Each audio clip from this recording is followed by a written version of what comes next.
Everyone, simple and ఈజీగా chicken curry చూపిస్తాను. ముందుగా చికెన్ నీట్గా క్లీన్ చేసేసుకొని అల్లం వెల్లుల్లి పసుపు కలిపిన పేస్ట్ అయితే పెట్టేసుకున్నాను. ఇది కాల్చిన కోడి అనమాట. సో తర్వాత స్టవ్ ఆన్ చేసి ప్యాన్ పెట్టి వేరుశనగ నూనె వేసుకుని ఉల్లిపాయ ముక్కలు వేసుకుని మంచిగా వేగాక కొద్దిగా పసుపు వేసుకుని వేగనివ్వాలి. కొద్దిగా వేగిన తర్వాత ఇందులోకి ఆల్రెడీ మ్యారినేట్ చేసిన చికెన్ ఉంది కదా, ఒక పావు గంట సేపు మ్యారినేట్ చేసిన చికెన్ అది వేసేసుకొని మగ్గనివ్వాలి హై ఫ్లేమ్లోనే. మగ్గిన తర్వాత ఇందులో కారం వేసుకోవాలి. కారం వేసుకుని ఒక 10 నిమిషాలు మగ్గనివ్వండి. పచ్చివాసన పోవాలి మనకి కారం అన్నది. సో తర్వాత ఇందులోకి ఉప్పుని, కసూరి మెతిని, కొద్దిగా కసూరి మెతిని నలుపుకొని వేసుకోండి. ఫ్లేవర్ అండ్ టేస్ట్ బాగుంటుంది. ఉప్పు తగినంత వేసుకున్నాను.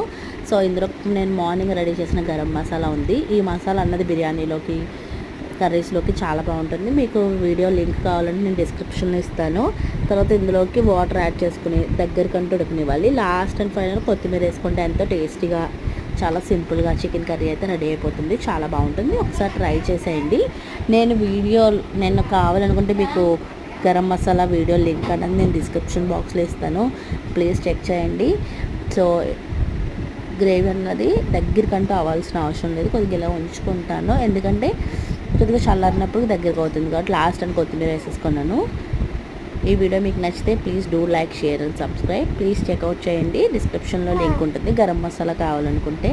Thanks for watching.